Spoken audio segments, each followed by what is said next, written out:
Alright, what's up y'all, LakerFan here. As y'all can see by the title of today's video, we're here to ask, is a 7'3" build with minimum wingspan actually a good build in NBA 2K22 Next Gen? So we're here to talk about this. I hope y'all enjoy. If you do, feel free to drop a like, sub if you're new, turn on noties, all that good stuff, and like always, try us 1 to 1,000 likes. So to get straight into some of the key differences that you're going to see rating for rating based on 7'3" wingspan versus 8'1" wingspan, you're going to see the clear difference is going to be rebounding. That is the one major thing that's super affected by this, and then also three-pointers. So to put this video title very simply for anybody who clicked on this, the exact trade-off that you're going to see for minimum wingspan versus maximum wingspan is going to be rebounding versus three-pointer. There are very minimal things in terms of, for instance, your ball handle gets increased a little bit for going minimum wingspan, basically around like 12 to 15, something like that. And then, as you can see, the driving dunk goes from 73 to 66 as well. So you do lose a little bit of driving dunk. You don't lose any standing dunk, any block, or any interior defense for doing this, though. And honestly, it is debatable to go with something like this. So we're going to show you a good way of making this build right here, and then maybe show you contrasting styles of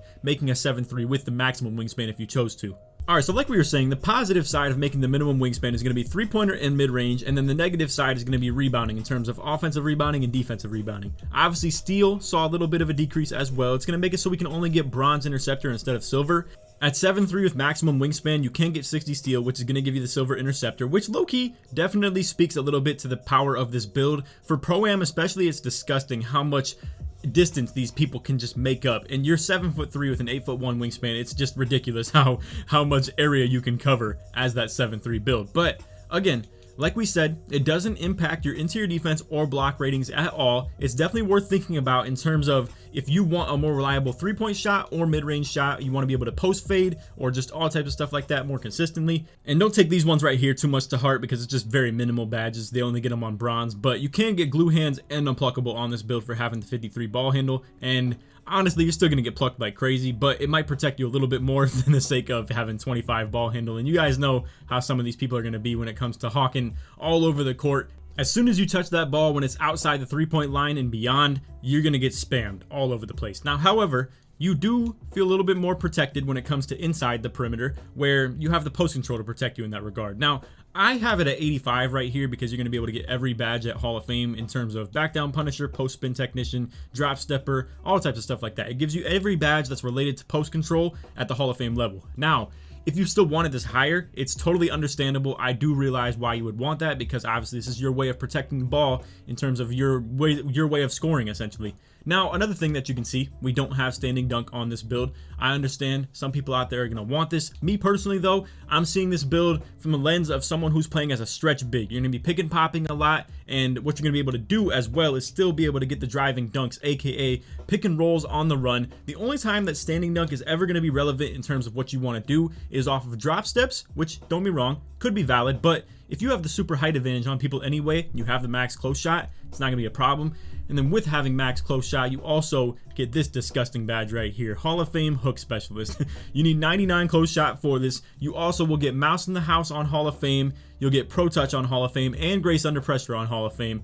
Gross, disgusting combo of all types of badges that relate to hook shots, and it's just ridiculous, man. So straight up, I would just pretty much recommend to just run those badges. You can run 6 right here, 5 right here, 5 right here, and 5 right here. That's 21. Obviously, you could just put one of them gold or go to a college that's going to give you 1 finishing badge boost. And the huge increase that you see on this build as well is going to be shooting badges. So on the other one, you only get 19. This one's going to get 27. You even get gold blinders on a 7'3". And I'm sure a lot of you guys have seen out there, when you try and contest a really tall big when it comes to shooting 3-pointers, it is extremely hard to contest them. They're super tall. And if you're, say, even like 6'7" or shorter, maybe even 6'6" or shorter, it's really hard to contest these dudes on the perimeter. They will shoot over you 100%. And same goes for the hooks and stuff like that. They will shoot over you as well. And it's really disgusting, honestly. So anyway, with the blinders added to that, that's even more crazy. You have gold hot zone hunter as well. This build also can spot up from 3 super deep too. Limitless spot up on gold. You get sharp takeover on this thing. And honestly, like I said, the only thing you're losing rating wise is a little bit of steal and a lot of defensive rebound and offensive rebound. But this is still going to be enough for you to maintain silver rebound chaser. As you can see, you only need 81 rebound rating for the silver rebound chaser, and I think this is going to be doable, especially for the fact that you're still 7'3". You have 64 speed, 68 vertical. Obviously, the strength does lack a little bit at 65. Now, here's my thing about this. I see a lot of people talk about, oh, if you bring this 7.3 into the 2s or the Pro-Am or the Rec or anything like that, I'm just going to baby it. I'm going to be able to back it down like crazy and all types of just garbage stuff like that. Here's the thing. This build gets Hall of Fame brick wall. It prevents back downs. On top of that, even if you do back this build down into the paint, you still have 97 block with Hall of Fame Intimidator, Hall of Fame Rim Protector.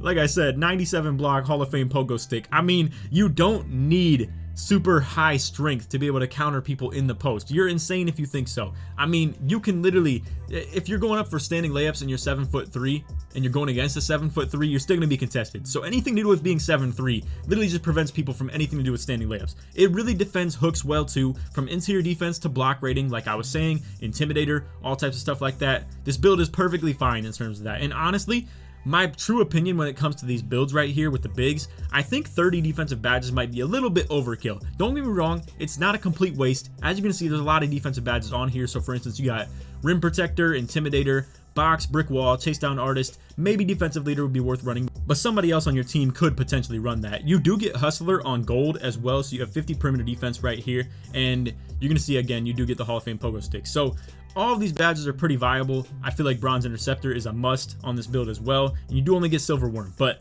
either way, I think this build is definitely serviceable in terms of rebounding for playing the 3 in this game, and this is going to be a really crazy build for shooting over people. I promise you that. Dudes are already doing a 73 3-pointer and gold sniper on 7 threes of max wingspan. I can't even imagine having 10 more 3-pointer and being able to have another level of blinders. You still have silver Deadeye as well. I mean, add in gold corner specialist too, gold hot zone hunter. You got all types of stuff to just completely boost your 3-pointer, and for you being super tall, it's already super hard to contest. I think these builds are going to be very reminiscent to 2K17 stretch bigs or 2K18 stretch bigs, 19, all types of stuff like that. And I think people have been sleeping on this because, again, you don't lose anything to do with interior D or block. You're not a baby in the paint. The only thing that struggles a little bit is going to be rebounding. You don't need O-board super high on this build. Obviously, you're going to be on the perimeter a whole lot, or you're taking your own shot in the post where you're going to be doing it from range with the post hooks and stuff like that. So you don't exactly need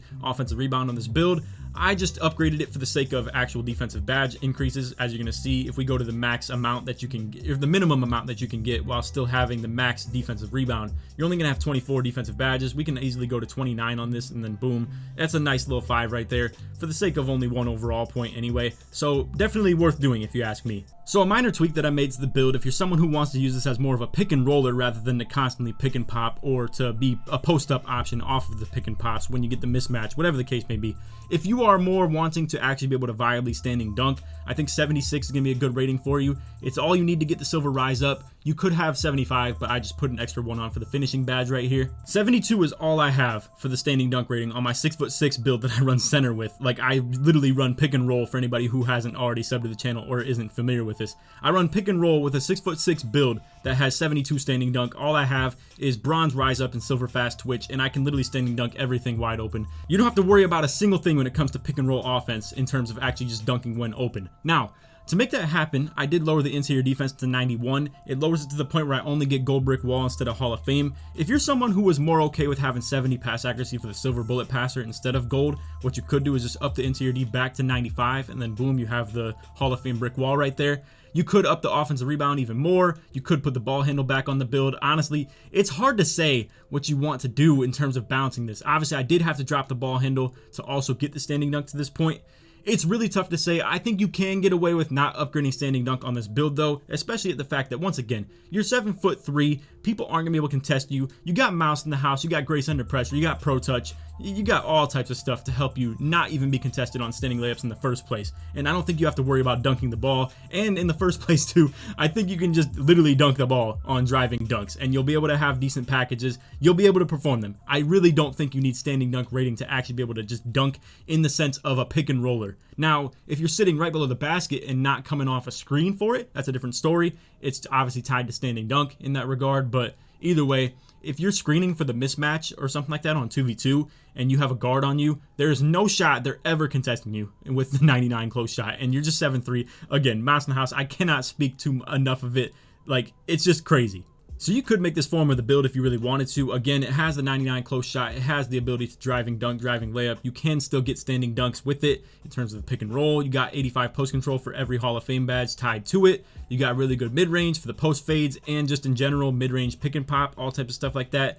83 three-pointer on a 7'3" build. I cannot speak enough to how ridiculously OP that is. And then again, the one knock on this is going to be 70 pass accuracy. It's only going to give you silver break starter, silver bullet passer, and then probably something between silver post playmaker, or you could run bronze needle threader, bronze post playmaker, and bronze dimer. It's really, I'm not going to lie, 9 could get the job done, but it's not going to be great. And if you're planning to bring this into rec, it's not going to be the best. However, you're not really going to be expected to be the greatest offensive or defensive rebounder when it comes to that. And you're not really going to be throwing a lot of outlets if you're not grabbing a lot of rebounds. So I think it's going to be best played as the 4 spot for Pro-Am, and then for 3v3, best played as the 3 spot, but you're going to have to play with other people that kind of suit your playstyle a little bit well, where you could play with a driving point guard. You would open up the offense for your teammates a lot when you have this build right here. You're going to be a very reliable pick and popper. Again, you have limitless spot up on gold, and then on top of that too, for the takeover options, you have limitless range. That is insane. You're literally 7'3" tall, and you have limitless range takeover and limitless spot up badge. That is crazy on gold, and again, tied to blinders, catch and shoot, corner specialist, dead eye, all types of stuff like that. It's gonna be insane. And then Hall of Fame sniper as well, which is pretty accessible for even 7'3s. All you have to do is go down 1 tick on the wingspan. But anyway, a couple versions that we've shown in this video. I don't want to completely just pigeonhole you guys into one build that you can make. I highly recommend you to flex this however which way fits your playstyle best. And I think the 70 pass accuracy could fit a lot of park people in terms of if you play 2s, 3s, whatever the case may be. The one perk about making your wingspan shorter though is the fact that you would have ball handle a little bit more acceptable, and you could get the bronze unpluckable if you wanted to at a high enough ball control. So what you could do is just upgrade it to 50, have enough for unpluckable, but honestly, it kind of is what it is. You're still probably going to get poked regardless. Honestly, I'm getting poked in Pro-Am like left and right with 80 ball handle and silver unpluckable. So you're probably not going to have too good of a time on 2v2 if a lock is spamming you. It is what it is. You have 50 ball handle. So I recommend that you probably just want the ball inside the perimeter. And realistically, what you could do is just take it completely off of ball handle and put it into post control. Obviously, like I said, this can be your more reliable sense of holding on to the ball, and post control will definitely do you well. I'm not gonna lie, like post scorers are tough to rip the ball from when they actually have the really good post control rating.